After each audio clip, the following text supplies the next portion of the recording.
نکال لیا. وہ بتاتا ہے, سمجھتا ہے کہ میں نے بہت ہی بڑا کام کیا ہے, میں نے بہت ہی اچھا کام کیا ہے. بہت سے لڑکوں کو آپ دیکھیں گے غلط کام کیا ہے اور پرچار کرتا ہے. بہت سے لڑکیوں کو آپ دیکھیے غلط کام بھی کرتی ہے اور پرچار بھی کرتی ہے. حالات دیکھ رہے ہیں. نبی کے پاس آئی, وہ کہنے لگی یا رسول اللہ مجھ سے غلطی ہو گئی.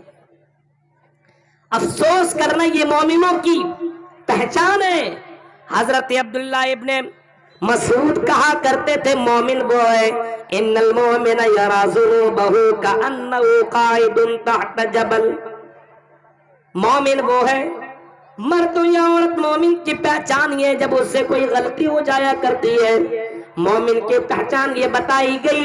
حضرت عبداللہ ابن مسعود کی ڈکشنری میں وہ کہتے ہیں کہ مومن وہ ہے جو جس سے غلطی ہو جائے, غلطی کے بعد وہ نادم ہو جاتا ہے, وہ شرمندہ ہو جاتا ہے, اس کی حالت خراب ہو جایا کرتی ہے.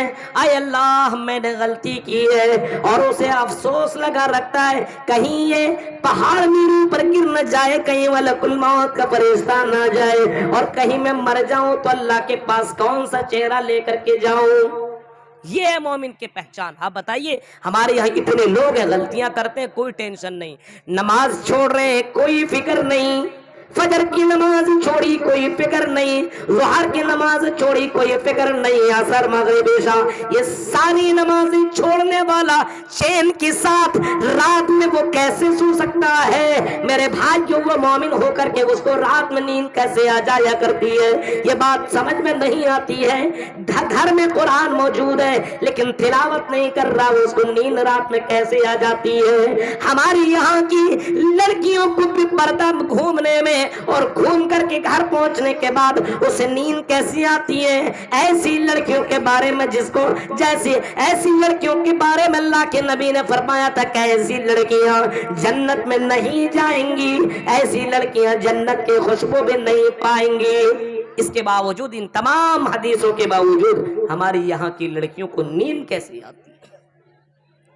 اس لڑکی کو دیکھو, غلطی کی, احساس ہوا اور پہنچی جناب محمد الرسول اللہ صلی اللہ علیہ وسلم کے دربار میں, اور پہنچنے کے بعد اللہ کے نبی سے کہتی یا رسول اللہ مجھے پاک کر دیجئے.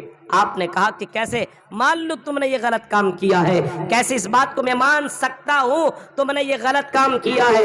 اس نے کہا کہ اللہ کے نبی آپ کو ماننا پڑے گا کیونکہ اس کام کرنے کی وجہ سے میرے پیٹ کے اندر ایک بچے نے جنم لے لیا ہے, میں حاملہ ہو چکی ہوں. اے اللہ کے رسول حمل ٹھہر گیا ہے, مجھے معلوم ہے کہ میں نے غلط کام کیا. اللہ کے رسول اگر آپ نے سزا نہیں دی تو میں اس جہنم کی آگ کو کیسے برداشت کروں گی؟ یہ دنیا کی آگ جب برداشت نہیں کر پاتی ہوں تو مرنے کے بعد جہنم کی آگ کو میں کیسے برداشت کروں گی؟ اللہ کے نبی نے کہا ہاں تمہیں تو پاک کیا جائے گا. میری بہن ٹھیک ہے تم نے غلط کیا ہے, ہاں تمہیں پاک کیا جائے گا, لیکن تیرے پیٹ کے اندر جو بچہ ہے جو حمل ٹھہرا ہوا ہے, اس بچے کا کیا قصور ہے؟ اس کو میں کیوں کر سزا دوں؟ تمہیں معلوم ہے زنا کرنے والے کو کیا سزا ملتی ہے؟ جب وہ جواب دیتی ہاں اللہ کے رسول مجھے معلوم ہے, اس کو زمین میں گاڑ کر کے مار دیا جاتا, پتھروں سے مار کر کے ہلاک کر دیا جاتا ہے.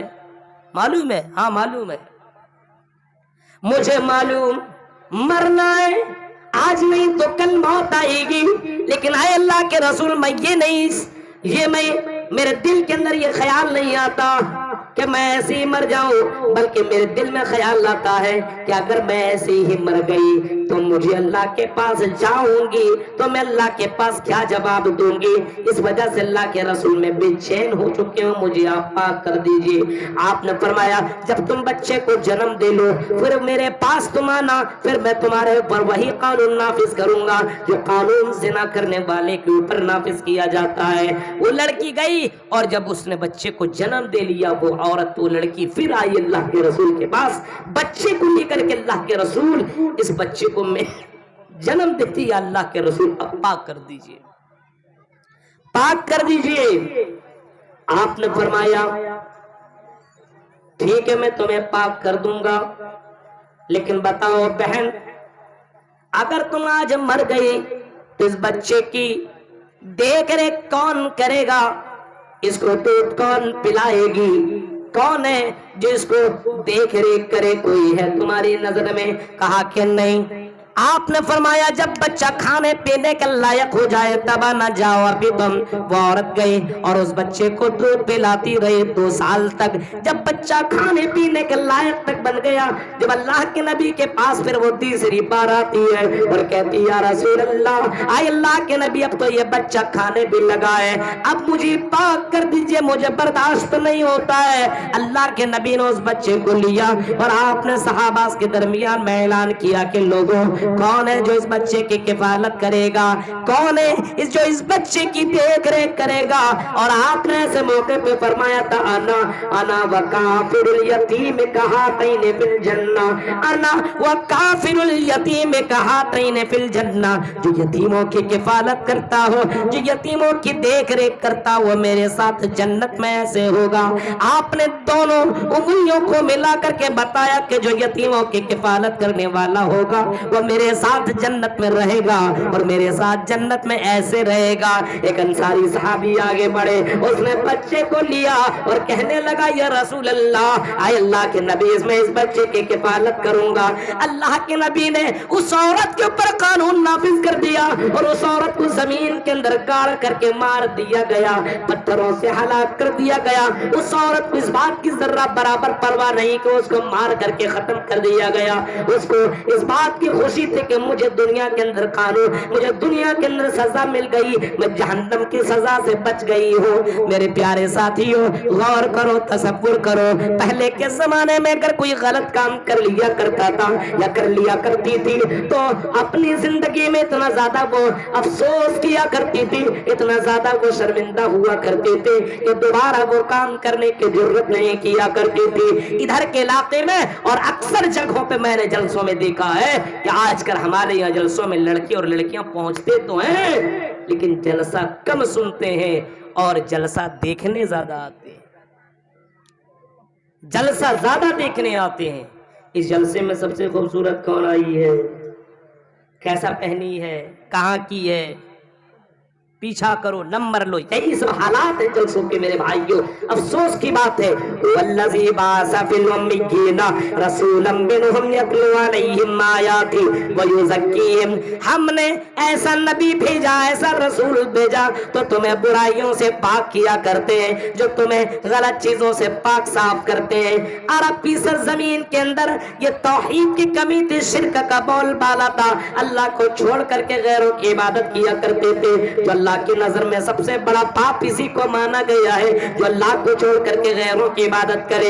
ये सबसे बड़ा पाप माना गया है। अल्लाह के नबी से किसी ने पूछा था ये ज़म्बे आज़म इंदल्लाह, अल्लाह के नबी ये बताइए कि अल्लाह की नजर में सबसे बड़ा गुनाह किया, ये बताइए अल्लाह की नजर में सबसे बड़ा पाप कौन सा है? आए अल्लाह के रसूल ये बता दीजिए। अल्लाह के नबी ने जवाब दिया था, वो यही जवाब था, अंता जाना लिल्लाहि निद्दन व हुवा खलक़का। सबसे बड़ा पाप ये कि अल्लाह को छोड़ करके गैरों की इबादत की जाए, अल्लाह को छोड़ करके गैरों के सामने सजदा किया जाए, अल्लाह को छोड़ करके गैरों पर तवक्कुल और भरोसा किया जाए, अल्लाह को छोड़ करके गैरों के सामने सजदा किया जाए, गैरों से मांगा जाए, गैरों पर भरोसा हो। मेरे भाइयों, आज मुसलमानों का भरोसा गैरों के ऊपर हो गया। आज रोजी रोटी के चक्कर में लोगों ने रज़्ज़ाक़ को छोड़ बैठा है। फजर की नमाज जाए लेकिन दुकानदारी न जाए, असर की नमाज जाए लेकिन दुकानदारी न जाए। मेरे भाइयों, जोहर की नमाज जाए लेकिन खेती बाड़ी न जाए। आज हमने रोजी रोटी के ऊपर तवक्कुल कर लिया है, अल्लाह की जात के ऊपर भरोसा नहीं किया है, अल्लाह की जात के ऊपर तवक्कुल नहीं किया है, जो तमाम लोगों का मालिक है, रज़्ज़ाक़ है, जो सबको रोजी रोटी देने वाला है। अल्लाह की जात के ऊपर भरोसा करो, तवक्कुल करो। मेरे भाइयों, अल्लाह के ऊपर यकीन रखो। ये सबसे बड़ी इबादत है तौहीद, इसको अपनी जिंदगी के अंदर कायम दायम रखो। शिर्क के ऊपर जिंदा मत रहो। आज मुसलमानों के अंदर शिर्क ने जन्म ले लिया है, अल्लाह के ज़ात के ऊपर भरोसा नहीं है। इसी वजह से हमारे समाज के अंदर बहुत सारी बुराइयों ने जन्म ले लिया है, बहुत सी।